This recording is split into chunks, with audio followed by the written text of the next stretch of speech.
amigos de Mediodía Medianoche, los saludamos cordialmente junto a Javier Cabello Stone en un nuevo programa aquí por las pantallas de Canal del Sur.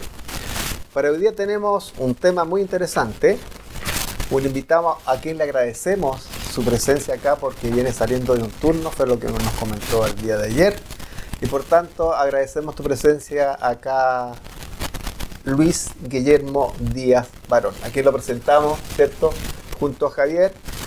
Y un poquitito de biografía. Luis Guillermo tiene estudios en la Universidad Nacional de Colombia, donde hizo su pregrado, también el posgrado, y es médico gíneco obstetra. Nacido en la ciudad de Bucaramanga, Colombia, y un destacado basquetbolista de esa ciudad. Así es. Un gusto saludarte, Luis Guillermo. ¿Cómo te sientes acá en el programa? Recién ingresando. Bueno, pues muy buenas tardes. Muchas gracias por esa tan amable presentación, pero creo que lo de basquetbolista de Bucaramanga no es muy, muy veraz. No es muy veraz. Sí, jugué en mi juventud, te encanta ir al gimnasio. Y me gustaba, pero era cuestión de como del colegio y eso, pero no llegué a destacar como para ser un destacado basquetbolista. Y sí, pues aquí encantado de estar aquí para poder compartir de pronto algunas ideas de algunos tópicos que a usted que les interese y que le interese a las personas y en las cuales uno puede ayudar. Perfectamente. 12 años en Chile, ancuditano ya de corazón. 13 años ya casi 13 en Chile. Años, ya. En Ancud ya 12, un poco más de 12. Y ancuditano de corazón, sí, hasta voy a hacerle barra a la selección. Sí, eso te iba a decir yo. Bienvenido, Luis Guillermo, mucho gusto en tenerte aquí en nuestro programa. Te iba a decir precisamente eso, te he visto yo por ahí en el gimnasio, ahí. ¿Cómo ves el básquetbol aquí? Pues no sé, me pongo a mirar ahora, creo que recién está terminando esta temporada, creo que había una muy buena oportunidad de llegar a instancias un poco más finales, pero desafortunadamente pues no se pudo. ¿No te dan ganas de...? Probablemente llegamos a semifinales. Sí, sí, por eso, pero la idea era llegar un poco de pronto a la final y no se pudo. ¿Y no te dan ganas de practicar básquetbol aquí? ¿En Colombia le dicen básquetbol o le dicen baloncesto? Cualquiera de las dos. ¿Sí? No sé. Ahora, sí me gusta y de hecho algunas veces por ahí lo he intentado, pero con no tanto éxito. Y desafortunadamente sí también las ocupaciones desde el punto de vista del trabajo y la ocupación laboral le limita a uno un poco el tiempo para poderse dedicar a eso. Pues te vas y uno de pronto recreativamente, claro, ahí, de vez en cuando que pueda salir con algunos conocidos y amigos a practicar y a pasar un rato agradable. Ya tienes un sillón comprado en el gimnasio. Socio. Siempre presente. Y con el entrenador nuevo en Cuba, puede ser que este año le demos el palo al gato. Bueno, esperemos a ver cómo se comporta esta nueva temporada y ver que sea lo mejor para todos, ¿no? Luis Guillermo, ¿cómo llegaste acá, Ancud, o sea, a Chile? Porque estuviste, según saco las cuentas, algún año que no estuviste en Chiloé, pues estuviste en algún otro lado. No. ¿Cómo llegaste acá? ¿Qué te hizo venir? ¿Ya no te vuelves? Creo que no. A ver, pero es una historia larga, ¿no? En algún momento yo trabajaba en Colombia como ginecobstetra, tenía un trabajo estable y eso, pero las condiciones laborales en el país no son de pronto las mejores. Aunque pero pagaban atrasado en los lugares donde yo trabajaba. Yo tenía 2 trabajos y en ambos me pagaban tarde, entonces se veía uno a veces alcanzado con la forma de poder cancelar uno las obligaciones, porque pues como siempre decíamos, a uno no le pagan, pero las cuentas y los bancos, eso sí no se atrasan en el cobro, ¿no? Entonces uno vivía con un poquito de esa zozobra. Y aparte de eso también los sueldos o los salarios no eran lo que uno de pronto aspiraba. Podían ser un poco mejores a parecer de cada cual. Entonces en algún momento vine de paseo, porque esa es la realidad, vine de paseo como en el 2010, una semana una semana antes, no mentiras, en enero del 2010. Y posteriormente a eso, estuve por esta zona. En Chiloé. Vine básicamente de Puerto Varas y conocí el volcán, los saltos de Petrohue, fui a las termas en Puyehue, y el otro paseo era venir a ver los pingüinos en Puñihuil. En Puñihuil. Y en una de esas, pues claro, hablando con las personas decían, oiga, aquí se necesitan médicos, de pronto esto. Entonces empezamos a mirar la opción. Y bueno, yo dije, bueno, no se pierde nada. Y traje y organicé los documentos y los mandé, y después vine a traerlos. Y cuando vine a traerlos, precisamente fue para el 27 de febrero. 27 creo. Y ese día, precisamente por alguna razón, algo pasó con el vuelo, no vine, y ese día fue el terremoto grande que hubo acá. 27 de febrero, sí. 27 de febrero, que fue el terremoto en la zona, en la séptima región, no sé, allá en Constitución y en la zona de Concepción. Entonces, cuando yo vine una semana después, llegué al aeropuerto de Santiago y eran puras carpas porque se había destruido parte de la estructura y toda esa una serie de cosas. Pero finalmente entregué los documentos, hice todo eso, y después ya presenté un examen para certificar la especialidad. ¿Con el terremoto no te arrepentiste? No tanto. Pero después entonces ya presenté el examen para la certificación de la especialidad aquí. Y una vez pasé el examen escrito, entonces ya decidí venirme ahí sí. Y eso fue en el 2011.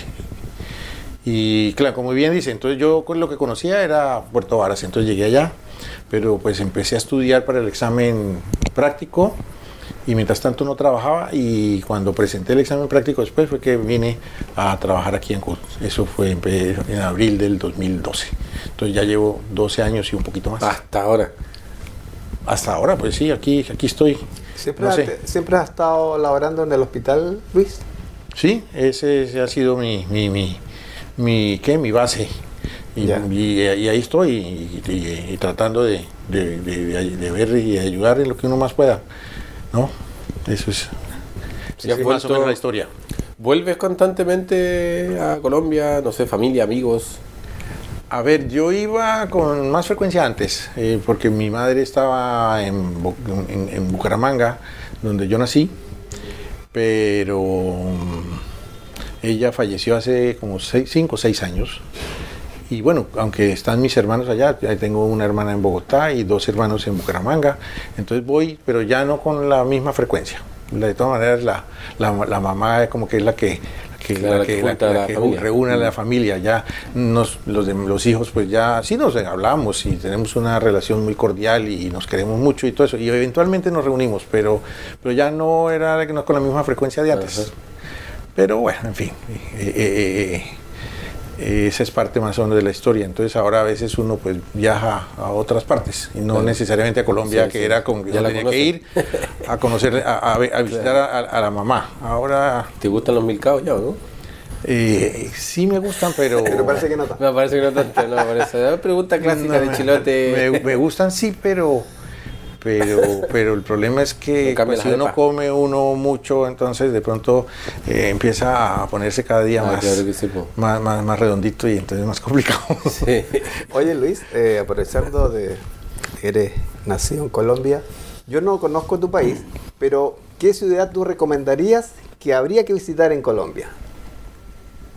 A ver, es que Colombia es un país muy grande, tiene una diversidad de ambientes y de climas. Ya. Como está uno localizado a nivel de la zona tropical, así en el centro de la tierra, si hablamos desde del norte a sur, ¿sí? Un poquito por arriba de la línea del Ecuador, por arriba de Quito. Entonces es un clima tropical, entonces allá hace diferentes temperaturas, ¿sí? Es una temperatura a nivel del mar, donde hace mucho calor, donde las personas de pronto creen que todo el país es así, pero no es así. Lo mismo pasa en las ciudades donde están a las orillas de los ríos, y los ríos pues discurren a nivel bajo, a 400 metros sobre el nivel, entonces hace mucho calor. Pero si uno ya se sube por las montañas y va a las ciudades donde yo nací a una ciudad que ahorita está a más o menos 1100 metros sobre el nivel del mar. Entonces es una temperatura promedio de 22 grados centígrados. Entonces es una temperatura ya más, no tanto frío, pero tampoco tanto calor. Entonces es una temperatura agradable, que oscila en el día, en la tarde hace un poco más de calor, en la noche hace un poquito más de fresco. Y si uno sube un poco más, Bogotá está a 2.600 metros sobre el nivel del mar. Es como casi la altura de la cúspide del volcán Osorno está a 2.680. O sea que Bogotá está a esa altura. Pero a nivel tropical, a esa altura no hay nieve. Claro. Aquí hay nieve en el volcán Osorno a partir de los 1000 metros sobre el nivel del mar. Allá es en donde yo vivo y allá nunca. ¿Por qué? Porque estamos en el centro de la Tierra donde el sol da mucho más de frente todo el año. Entonces, para que haya nieve en Colombia se necesita estar por arriba de los 4.500, 5.000 metros. Entonces, los nevados que hay allá son muy pocos porque se necesitan alturas muy considerables. Y claro, cuando uno va a conocer la nieve, pues es más complicado el soportar la disminución de la presión de oxígeno que existe a esa altura. Claro. ¿Y Medellín? Medellín es como más o menos 1.300 metros, entonces es la ciudad que le dicen la ciudad de la eterna primavera, porque tiene un clima muy agradable todo el año. Ahora, ya no existen las estaciones tan marcadas como ocurre aquí. Ahora, de pronto más al sur es más marcado, pero que como aquí una época de invierno y de verano, allá la época de invierno, pues obviamente los días son un poquito más cortitos, sí, pero a las 5:30, a las 5:30, 6 está todos los días ya oscuro. Y a las 6 y tanto de la mañana, antes de las 6:30 ya está claro. Y solo que llueve de pronto un poquito más, pero no hay cambios de temperatura importantes ni nada de esa cosa. Y lo mismo al verano, pues los días son un poquito más largos, pero no hay unas diferencias así como que se puedan notar tan fácilmente. ¿Bucaramanga es ciudad grande o no tanto? Bucaramanga, bueno, ha crecido, por supuesto, como todas las ciudades últimamente, con mar, pero en este momento debe tener... No, es una ciudad del interior. Ya. Ahora, Colombia tiene... la continuación de la cordillera de los Andes que sube desde Chile, pasa por el Perú, luego al Ecuador y Bolivia pues al ladito, y luego entra a Colombia, y en Colombia entra como la cordillera de los Andes y se divide en 3 cordilleras. Mira. Entonces tiene una pues al occidente, una en el centro y una que va al sur, al oriente. La del oriente es la más larga y porque pasa por toda la zona oriente del país y sube e inclusive termina en Venezuela. Las otras 2 terminan en Colombia y son más cortitas, por supuesto. Entonces, entre esas cordilleras discurren 2 ríos principales. El río Magdalena, que es el principal río que nace muy al sur y termina en Barranquilla. Y hay otro que se llama el río Cauca, que va entre la cordillera occidental y la central, y ese nace como cerca a Cali por el valle, el río, porque se llama el Valle del Cauca, y llega y finalmente va a terminar también por ahí a desembocar casi sobre el río Magdalena, mucho más al norte. Entonces, si uno mira, hay valles entre los ríos, hay temperaturas en la medida que uno se sube a nivel del mar y por las montañas. También está la parte de la costa atlántica, que es donde está Barranquilla, Santa Marta, Cartagena, ¿sí? Y en esas ciudades pues hace mucho calor, pero tienen todas también diversas atracciones. En la parte oriental del país y al sur está una zona que es plana, que se llama los Llanos Orientales, que se comparte junto con Venezuela, también tiene una parte de llanura. Y la música es la música llanera que llamamos, y que se llama el joropo, y se comparte la misma música entre los 2 países. Y entonces, pues sí, en suma tenemos una zona montañosa, que es la zona andina, la zona de las costas y la zona de los llanos. Y bueno, ciudades. Bueno, y además de eso tenemos una isla, la isla de San Andrés, que hay otra más chiquitita al lado que se Esa llama netamente Providencia. turística, ¿Ah? Netamente turística. Es netamente turística, sí, y es muy lindo. Si uno se pone a mirar, tiene unas playas muy hermosas y hay muchas cosas que ir a conocer allá, es muy bonito. Y de hecho la gente hasta hace un tiempo se trataba y se iban a vivir allá, pero eso ya no es posible porque hicieron un control y ya solamente se dejan los que están nativos y los que están viviendo allá. Ya no puede entrar más gente porque la isla no puede soportar más personas. Qué bonito, ¿eh? Bonito recuerdo, me imagino, también para ti. Trayéndote un poco de vuelta aquí a Chile, a Chiloé. ¿Cómo viste, y entrando un poco en el tema que es tuyo, que queremos hablar también, la ginecobstetricia, ¿no? ¿Cómo viste la salud o el sistema de salud, sistema público, hospital, cuando llegaste acá hace 12 años atrás versus ahora? ¿Cómo ha ido evolucionando eso? A ver, ¿qué puedo decir? Él hace las preguntas difíciles. Yo hago las más fáciles. No son difíciles. No, a No, ver, un poco la experiencia que tiene Luis acá ya. La opinión, sí. Qué interesante. A ver, sí, por supuesto que hay. ¿Por qué lo digo? Porque igual muchas veces aquí mismo nos quejamos mucho del sistema público, que de aquí, que allá, que no sé qué. Y hoy en día, creo yo, puedo estar equivocado, pero el Hospital de Ancud tiene muchos especialistas y muchos más que antes, seguro que faltarán. Pero se hacen muchas cosas también, y eso es un poco lo que queremos también mostrar, porque qué es lo que se hace, que se hacen muchas cosas. Bueno, interesante de todas maneras, sí, porque hay que destacar que efectivamente el hospital ha cambiado, sin la menor duda. Y yo creo que ha cambiado para bien, porque yo hace 12 años llegué aquí y cuando llegué nosotros había 2 ginecólogos que hacían 2 días de turno. Había otro que hacía un turno de vez en cuando que venía de Puerto Montt y después llegué yo y el trabajo está organizado para que sean 6 días de turno. Entonces había 2 o 3 días de turnos de ginecobstetricia donde no había un especialista. Uh-huh.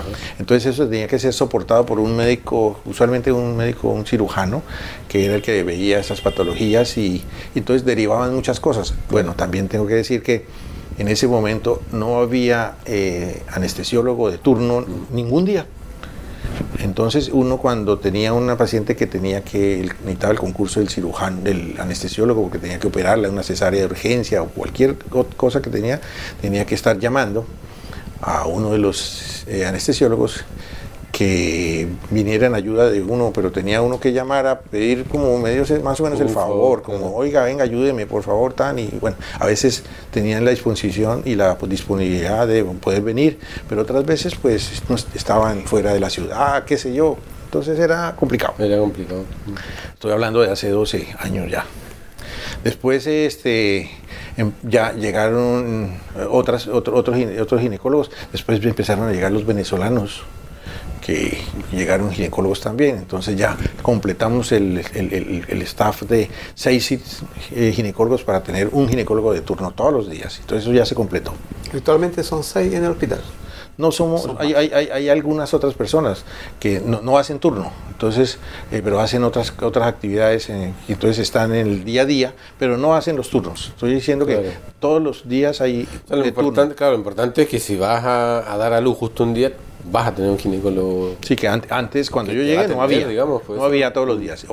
Y a veces. Eso que mucha gente antes de llegar al hospital aquí se iba directamente a Puerto Montt o a otro lado nomás. Todavía hay mucha gente que se va porque. Pero ya no por falta de. Ya no es por falta de especialistas, porque sí los hay. Ahora, también, entonces, como le digo, ya estamos completos los ginecólogos, por lo menos el día de turno, e inclusive ahí en el día a día también. Estamos haciendo todas las actividades. Ahora, por supuesto que siempre hay alguno que sale de vacaciones, hay algunos que de pronto tienen alguna enfermedad y tienen una licencia médica, entonces siempre pues hay ciertas cosas que hay que reprogramar y que hay que volver a mirar, porque nunca la cosa es tan perfecta y tan estática, porque pues somos humanos, pero en general yo creo que estamos mejor que antes. Y se atienden mucho más consultas, se atienden mucho más actividades y esas cosas. También tengo que destacar que, por ejemplo, en el hospital ahora también hay anestesiólogo todos los días. Entonces antes había que derivar pacientes a Castro o a algún lado porque no teníamos cómo resolverlo acá. Ahora ya se puede. Ahora, por supuesto que hay casos que se nos escapan de las manos. El hospital tiene una capacidad, por ejemplo, para atender niños, no menos de 36 semanas de gestación. Entonces, se supone que se completa la madurez a las 37. Entonces, nosotros tenemos cierta restricción hasta las 36, pero antes todos los teníamos que derivar. Entonces, ahora ya podemos resolver un poco más. Pero en general, pues se hacen bastantes cosas. Se hacen ecografías a todas las gestantes, que hay ecografías mandatorias a la semana 11, cuando están entre el embarazo de 11 y 14 semanas hay que tomar una ecografía donde se miran algunas cosas importantes, marcadores de malformaciones y cosas que le pueden a uno indicar que ese bebé viene con algún problema desde muy temprana edad.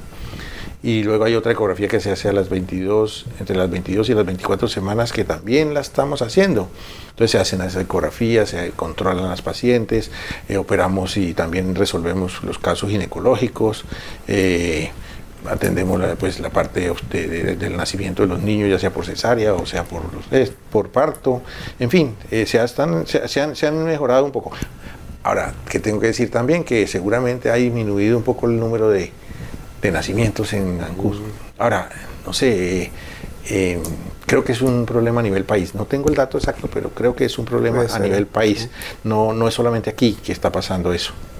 Pero bueno, esos son de pronto los ciclos que tiene la vida y que tienen también, me imagino, la salud. Entonces, vamos a esperar. Ahora, también mirar a ver si es que de pronto la gente más joven por ahora está posponiendo un poco también su maternidad, su paternidad, y habría que mirar otros factores a ver en qué es lo que está influyendo en eso. Claro, yo creo que eso puede venir, no sé cuántos hermanos son ustedes, pero 5. Antes tenían, no sé, mis abuelos fueron como 10, después mis papás fueron 3, nosotros fuimos 3, yo tengo 1. O sea que igual, claro, pues va bajando. ¿Cuántos hijos tiene Luis Guillermo? Yo tengo 2 hijas. 2 hijas. Sí, ya son. Que algo que va relacionado también con la evolución del país también, pues, y culturalmente. No sé, pues antes las mujeres no salían a trabajar, se quedaban en la casa, o sea, trabajaban en la casa, hoy en día sí salen a trabajar, por lo tanto, probablemente, claro, están posponiendo, como dices tú, la maternidad, pues. Sí, claro, antes más propio también. Uno miraba que pronto antes las mujeres muy jóvenes se casaban o quedaban embarazadas y tenían hijos desde muy joven. Claro, sí. Pero ahora uno ve que las niñas a veces quieren estudiar primero, claro, y tener los hijos después. Entonces ya ahí con eso ya estamos trasladando de los 19, 20, 21 años de edad del primer hijo a los 25 o un poco más. Entonces ahí ya vemos una diferencia. Y ya las personas de pronto ahora también pues es un poco más complicado mantener los hijos y tenerlos bien. Entonces las personas a veces como que se planifican y se esperan un poco más. Oye, ¿y qué problema precisamente pudiesen tener las mujeres al embarazarse a una edad un poquito más? ¿Cuál es como el límite ahí óptimo para poder tener hijos? A ver, ¿cuándo ya empieza a ser complicado? A ver, de hecho hay diferentes formas de hacer esa definición, pero más o menos ya se les llama madres añosas después de los 40. Ahora, uno espera que más 40 hasta los 45, pero ya aumentan bastante los riesgos. Claro. Entonces, la edad ideal de pronto para tener los hijos podría ser más o menos entre los 25 y los 35 años. Antes de eso no es lo ideal, después de eso tampoco. Ahora lo vemos, sí, claro, y a veces vemos niñas muy jovencitas embarazadas, que se supone que todavía no han alcanzado su desarrollo y bueno, por alguna razón ya terminaron en esa situación. Entonces, pero siempre en las edades ya más avanzadas, más de los 40, 45, aumenta mucho la posibilidad de tener algunos problemas desde el punto de vista de alteraciones en las cromosomas de los bebés y tener algún tipo de malformaciones. Entonces, ahora, todas las mujeres, no importa la edad, siempre tienen un riesgo.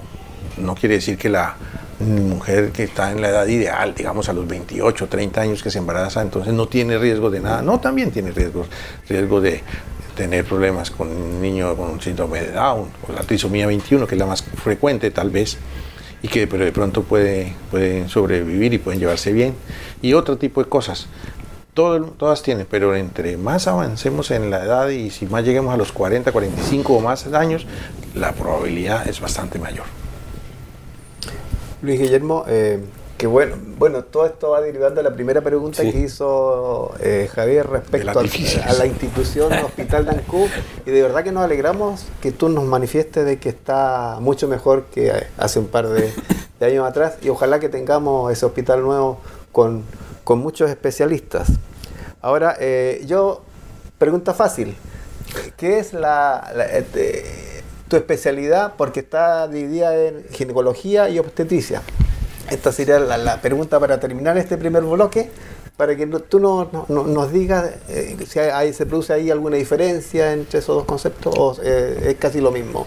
Por supuesto que sí, hay diferencias, porque, a ver, la ginecología es la especialidad que se encarga de resolver y de estudiar las enfermedades de la mujer desde el punto de vista del sistema o aparato genital femenino.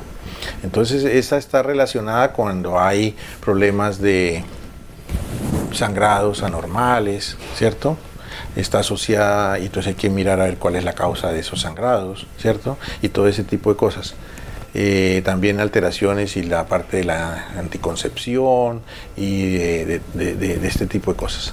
A diferencia de la obstetricia, que es la otra especialidad, que es la que está dedicada básicamente al manejo y al estudio y al compromiso del embarazo, el parto y el puerperio.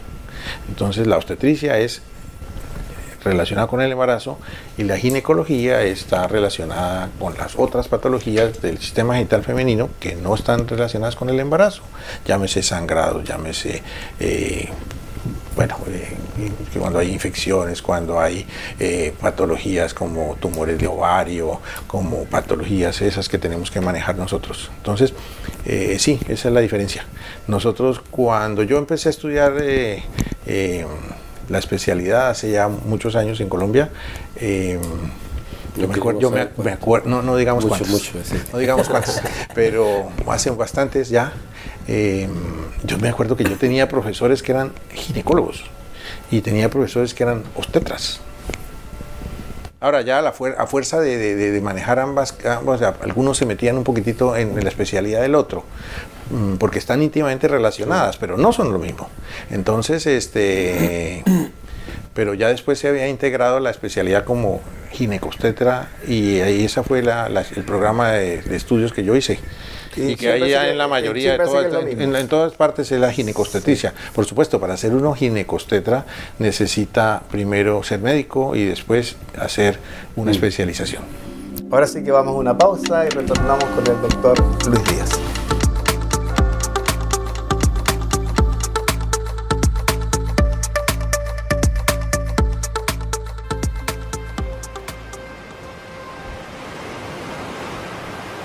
Soy médico veterinario, nacido en Ancud, Chilote de corazón. Chiloé Silvestre nació en el año 2009, como una necesidad de la provincia de Chiloé de contar con un lugar y con un grupo de gente especializada en atención de fauna silvestre y en resolver problemas de conservación aquí en la provincia. Entonces formamos un grupo, muchos de los cuales eran veterinarios, cuya principal labor fue rehabilitar fauna silvestre. Ya en el año 2013 nos consolidamos un poco a través de un convenio con el Servicio Nacional de Pesca y nos vinimos a trabajar a la Reserva Marina Puyinque, donde construimos este centro de rehabilitación y le sumamos la educación ambiental y la investigación. Chiloé Silvestre funciona en un 99% con trabajo voluntario de todas las personas, incluso de los que estamos en la directiva. Somos todos voluntarios de Chiloé Silvestre. Si no fuera por el trabajo voluntario, simplemente no existiría. ¿Y esto por qué pasa? Porque no existen políticas ambientales o enfocadas en fauna silvestre en Chile. Afortunadamente tenemos mucha gente de todo Chile y la verdad que de todo el mundo que ha venido a ayudarnos acá. Y bueno, haciendo tareas fundamentales tanto como de campo, de mantención del centro, como del cuidado mismo de los animales. No podemos conservar si no conocemos la fauna silvestre. Entonces hacemos un llamado primero a que nos visiten en nuestras redes sociales, en nuestra página web, y que conozcan la fauna silvestre que está a nuestro alrededor. Abramos un poquito más los ojos, miremos incluso hacia arriba, hacia los árboles, y vamos a descubrir un mundo nuevo de fauna silvestre que tenemos a nuestro alrededor y que tenemos que preservar.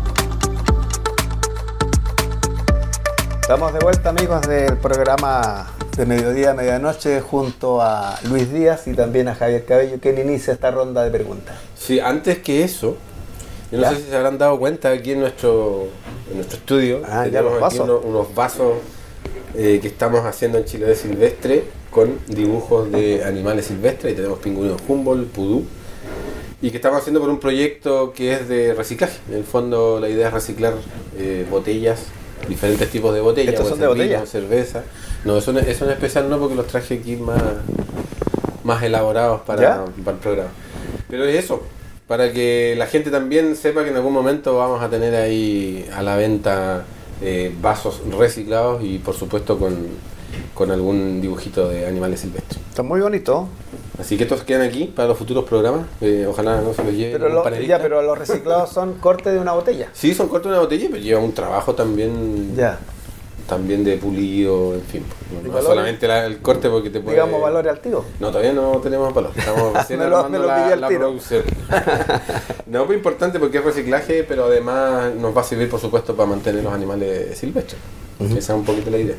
Por eso a mí me parece interesante porque de todas maneras pues se recicla, y eso quiere decir que estamos utilizando de nuevo lo que ya usamos, y eso es importantísimo, y tenemos que comprometernos todos. Exacto. Y segundo, si aparte de eso estamos promocionando esta bonita obra, y además eso sirve para recoger algunos recursos que se está ganando por todas partes. Sí, la economía circular, que se llama. Ya tenemos aquí el primer comprador, ¿no? Pero por supuesto que sí.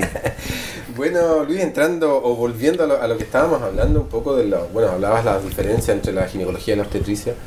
Una adolescente, de hecho mi hija es adolescente, tiene 16, ¿a qué edad debería comenzar a ir al médico, o los padres, digamos, al ginecólogo? ¿Qué edad es como conveniente para poder hacer estos primeros chequeos y ver que todo esté bien? Porque también pueden haber problemas también reproductivos u hormonales quizás antes de...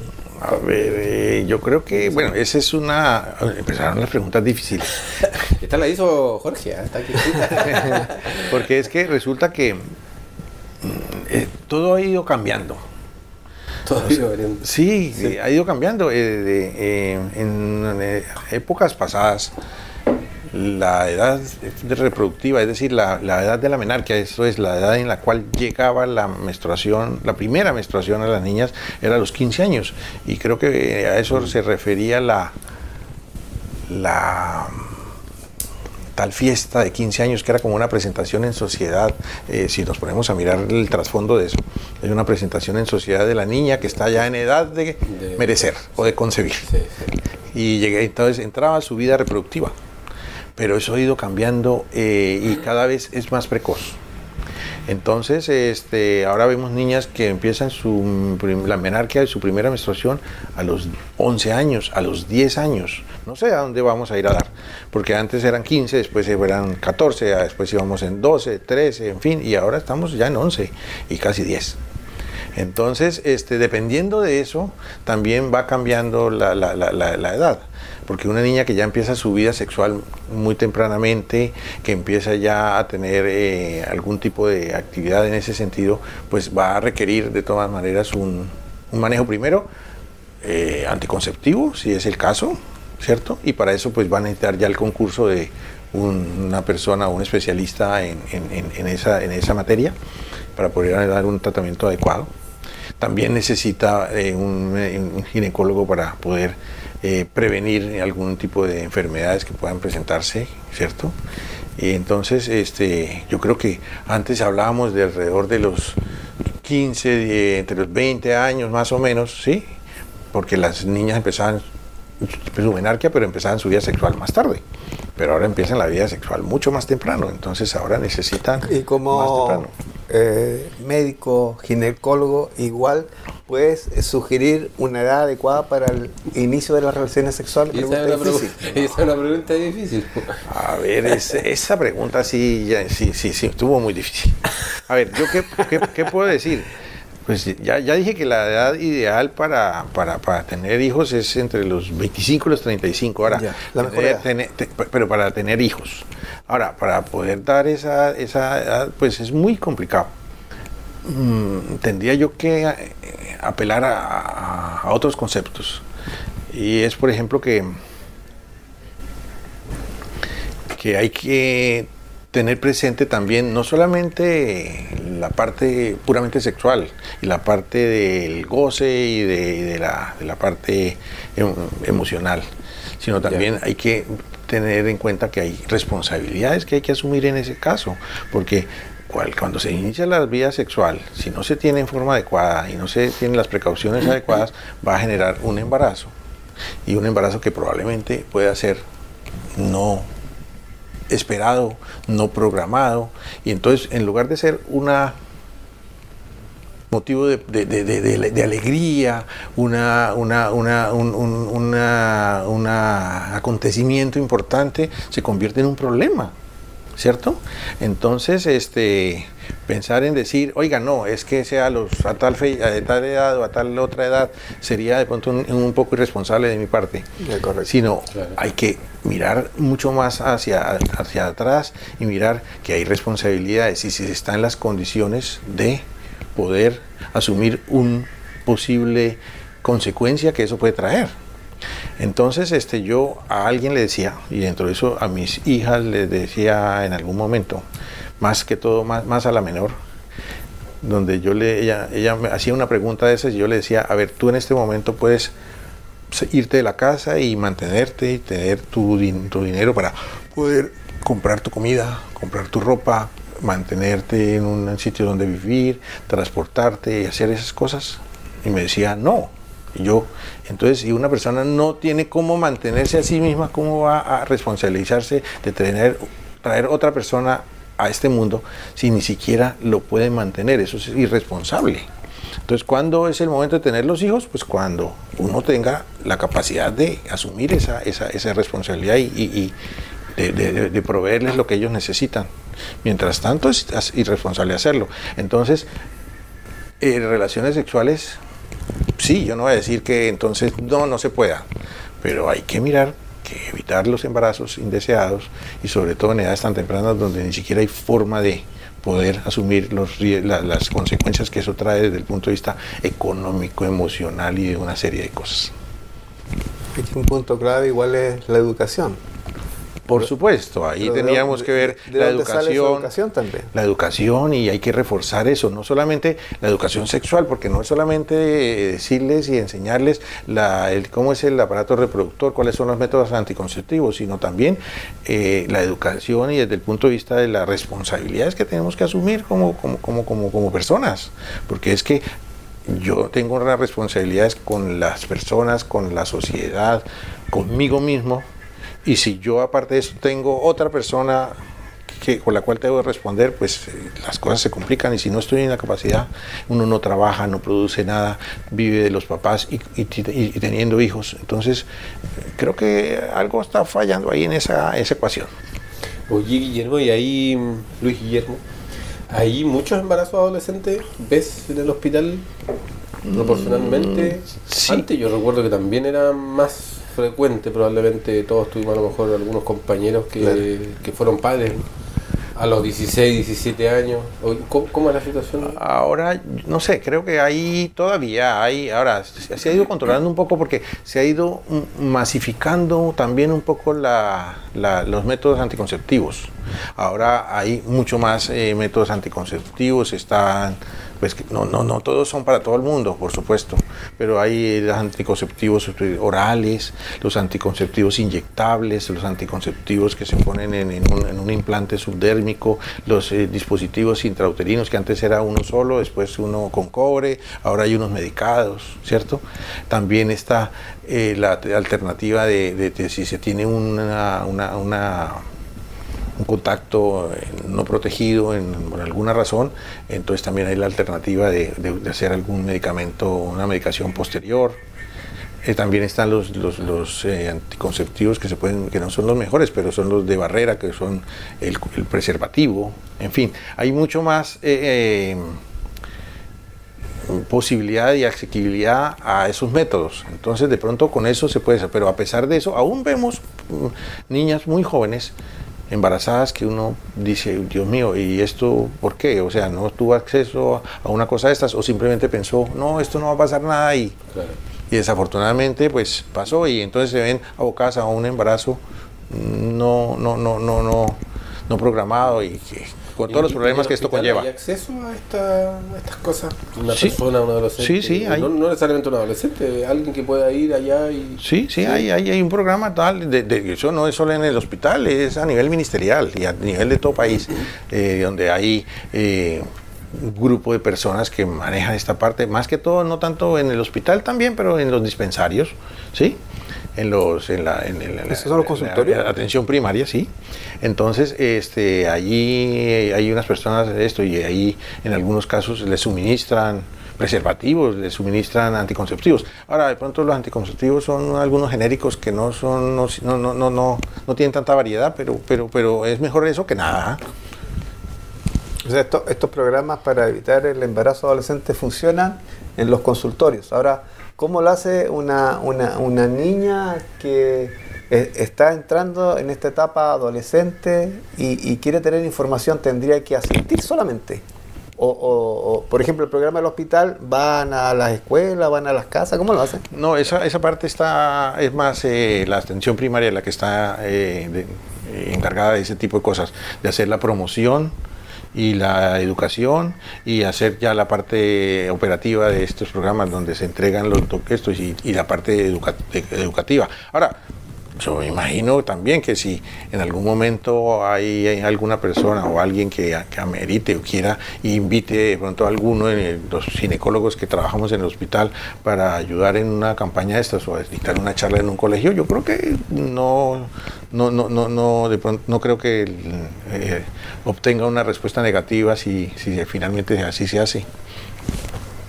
Igualmente parecería que todavía no hay una coordinación entre lo que es educación y salud, ¿sí?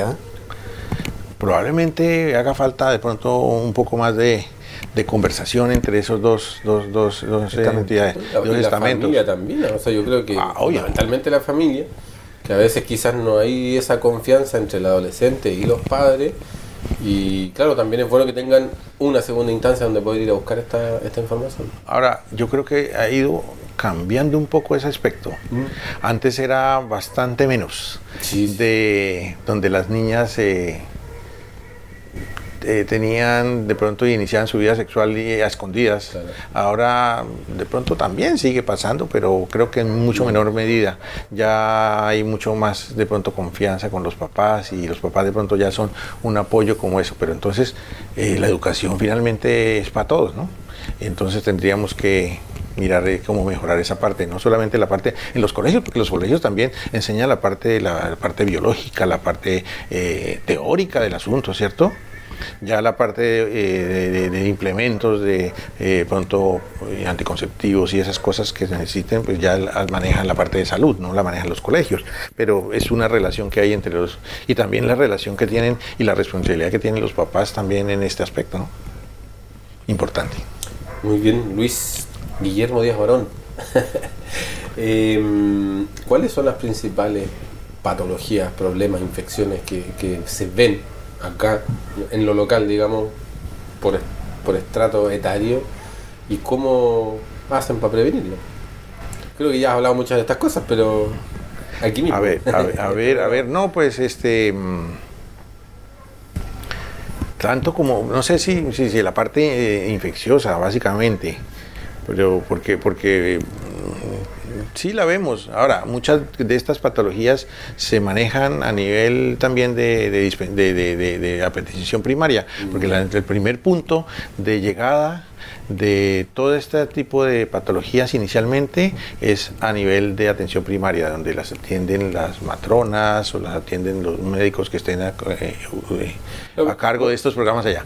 Y cuando ellas ven que hay algo que no pueden manejar, entonces ahí hacen una derivación al hospital, y entonces al hospital llegan por medio de una derivación, o cuando llegan también a veces por el lado de la atención de urgencias. No, y un poco la pregunta, porque eventualmente puede haber alguien que tenga, no sé, pequeños problemas para orinar, por ejemplo, que piense que es una cistitis, algo muy suave quizás, y a lo mejor no es tan así.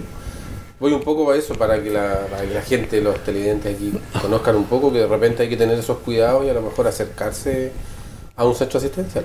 Sí, claro.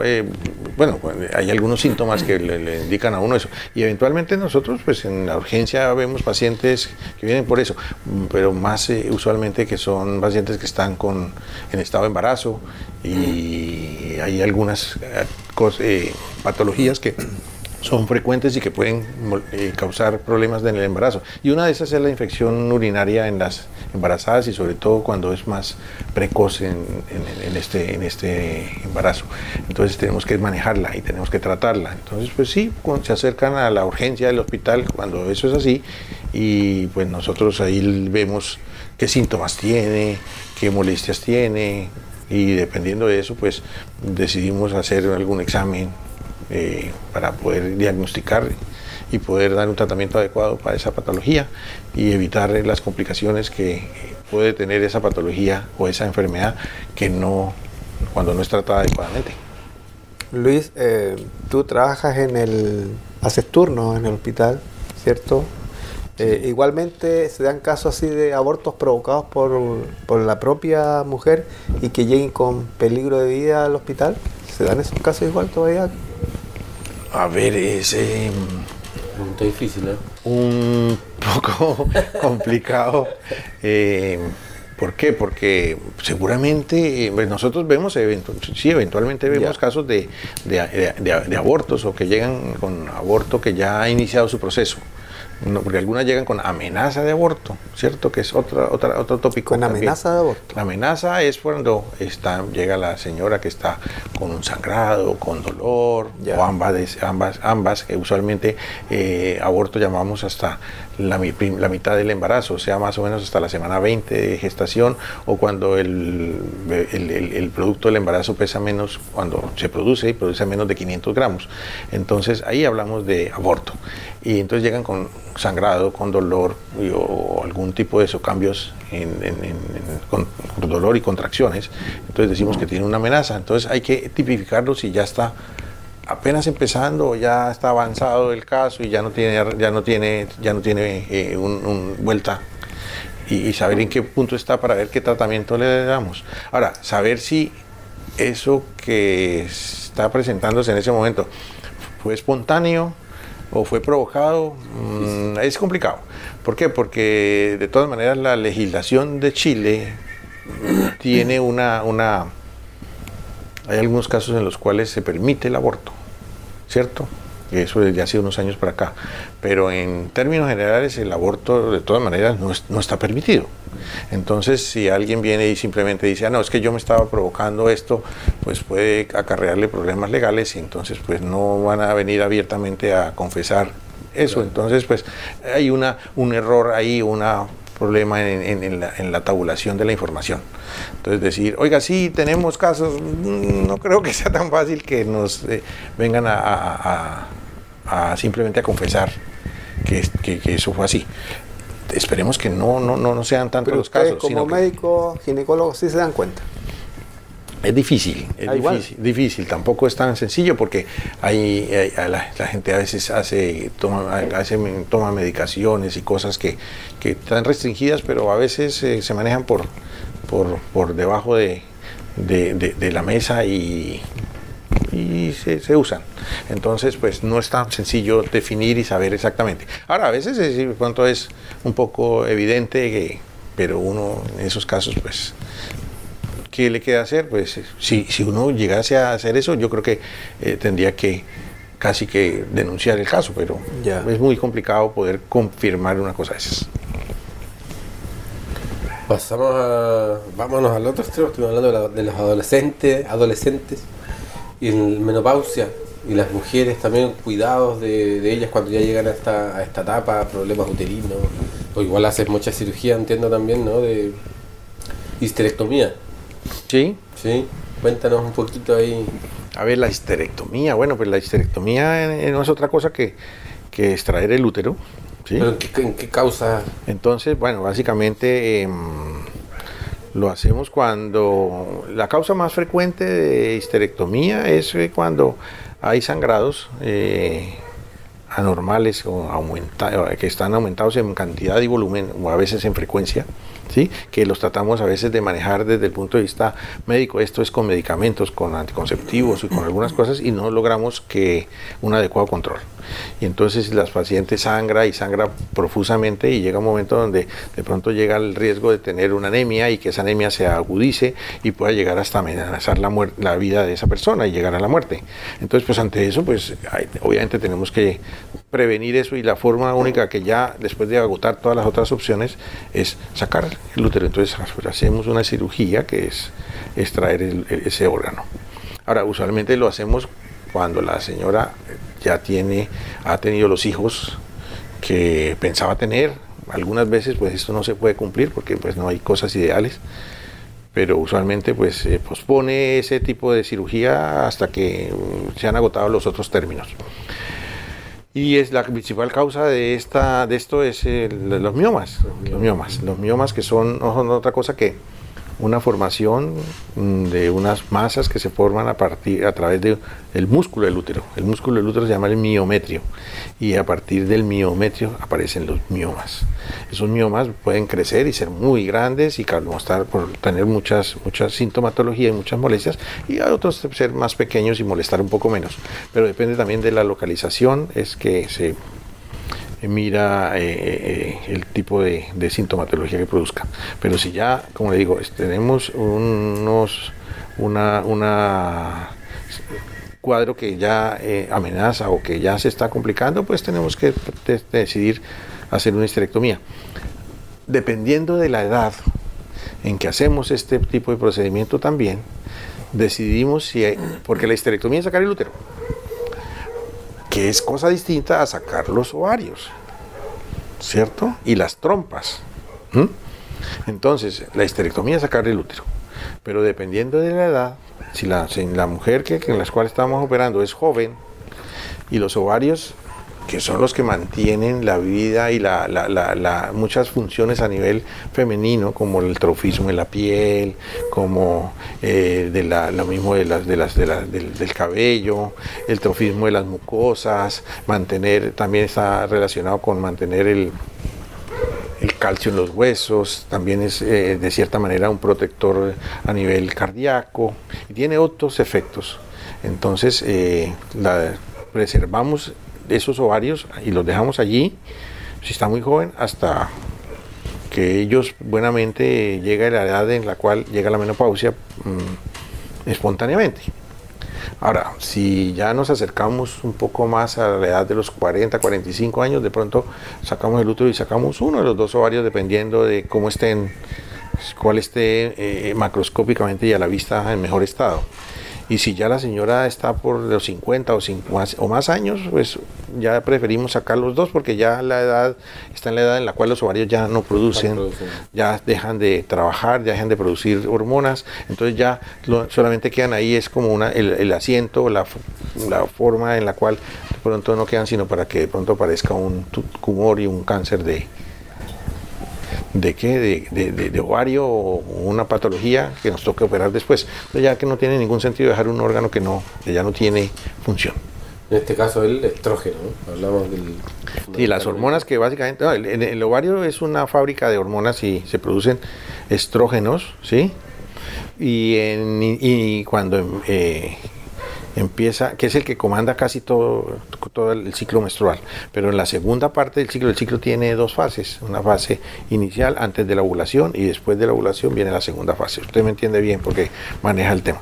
Como queriendo decir que yo no lo entiendo bien. No, puede que también, y la gente puede que lo entienda bien, lo entiendan bien, pero pues No sé, Javier, sí, como es veterinario, ha tenido clases de ciclo menstrual ¿ah? De ginecología. Entonces, pues me lo entiende mucho más fácil de pronto los términos que utilizo. Pero no quiere decir que los demás no. Entonces, el ciclo tiene, como decía, tiene dos fases. La fase preovulatoria, que es manejada básicamente por los estrógenos, pero después de la ovulación viene esa segunda fase es comandada por otra hormona que se llama la progesterona. Esa progesterona es la hormona del embarazo. Esa progesterona inicialmente cuando viene un embarazo es producida en el mismo ovario de donde salió el óvulo, porque el óvulo sale del ovario y ahí queda un tejido y ese tejido es el que produce la progesterona y es el que mantiene el embarazo hasta cuando se forma la placenta. La placenta se forma en el sitio donde llega a anidarse el óvulo en el útero y ahí empieza ya a ser activa la placenta y comanda el embarazo a partir de la semana 12. Entonces hasta la semana 12 el que mantiene el embarazo es la progesterona producida por el cuerpo lúteo y eso es en el ovario. Entonces todavía hay una serie de eventos que hay que tener claritos. ¿Esa es la hormona que mide el test de embarazo, no? No, señor. No es. No, señor. Esa es una hormona que es la que mantiene el embarazo. La hormona que se detecta con la prueba de embarazo se llama la gonadotrofina coriónica. Tiene RH. La HCG. La hormona gonadotrofina coriónica. La HCE. HCG. CG. Sí. Entonces la hormona, entonces esa es la hormona que se produce y que la que determina el embarazo. Y esa hormona se produce en un sitio que es donde se pega el óvulo en el útero. Y entonces ahí en esa parte donde se nida, en la parte es como plantar una plantita en la tierra. Ahí donde está planteada, ahí empieza a formarse un tejido que se llama el trofoblasto y ese trofoblasto es el que produce la gonadotrofina coriónica, que es la hormona del embarazo, que es distinto a la progesterona, que también tiene su efecto y es otra cosa, y los estrógenos actúan antes. Pero todo está interrelacionado. A la GnRH, eso es otra cosa, eso actúa a nivel del hipotálamo, haciendo que en los ovarios se produzcan las otras hormonas. Luis, hay un examen que es más popular, que es el examen del Papa Nicolau. ¿Debiera ser permanente, frecuente o casi obligado que una mujer se lo haga, una dama se lo haga? Por supuesto que sí. El Papa Nicolau empezó, ahorita, bueno, no tengo el dato, pero hace muchísimos años en mi país le dicen la citología. Entonces las mujeres tienen que hacerse ese examen y es el examen para detectar precozmente, es un examen que llaman de screening o de detección precoz de cáncer de cuello. El cáncer de cuello es una de las patologías más de cuello uterino. Sí, tiene toda la razón, no de cuello. ¿Cérvico o uterino? Sí, de cuello. Lo que pasa es que hablamos que el útero tiene dos partes, en el cuerpo y el cuello. Entonces, sí, a nivel del cuello uterino es que se produce un cáncer. También a nivel del cuerpo se producen otros, pero a nivel del cuello ese es el más frecuente y puede ser detectado precozmente con una prueba tan sencilla como es tomar una muestrita con un bajalenguas, un palito de madera, ¿cierto? Y un cepillito, y se toma y se extiende eso sobre una lámina y se mira el microscopio y se pueden mirar las células que están alteradas y dicen, oiga, mire, aquí está empezando un cáncer y se puede detectar precozmente, y así se detectado precozmente se hace una pequeña extracción de un pedacito de cuello y con eso a veces es suficiente y tratamiento completo y quedó curativo. Ahora, si esta cosa no se da uno cuenta a tiempo y empieza a crecer y ya ¿cómo se llama? Ocupa o afecta todo el cuello o inclusive se sale a los órganos vecinos, pues ya la cosa ya se nos complicó. pero pudiéramos hacer una detección muy precoz. Entonces todas las mujeres deben hacerse su PAP. Entonces, ¿con qué frecuencia? Eso ha habido cambios. Porque antes, cuando yo estudiaba, como le digo, hace muchos años, se hacía todos los años. Entonces uno decía que era una citología anual o una citología, un PAP aquí anual. Todos los años, una vez al año. Una vez al año. Pero ha ido cambiando un poco, porque se ha ido espaciando un poco, se ha visto que ha ido cambiando, porque entonces a veces cuando está normal, algunas veces lo citan a 2 años o a los 3 años inclusive. Pero hay que estar pendiente de hacérselo, porque una vez se encuentra pacientes que no se han hecho nunca, o se lo hicieron hace no sé cuánto tiempo, y después vienen con patologías serias de cuello y uno dice, oiga, esto pudo haberse prevenido por una cosa. Entonces, no sé, da mucho temor, da mucha pena pensar que algo que pudo haberse prevenido, que es prevenible, no se hizo por no hacer un examen a tiempo. Luis Guillermo Díaz Barón, queremos agradecer tu presencia en el programa, porque has compartido tu vida de Colombia y también lo que es tu especialidad gíneco-obstétrica. Y así, amigos, estamos dando por terminado nuestro programa de mediodía a medianoche. Hasta una próxima oportunidad y muchas gracias.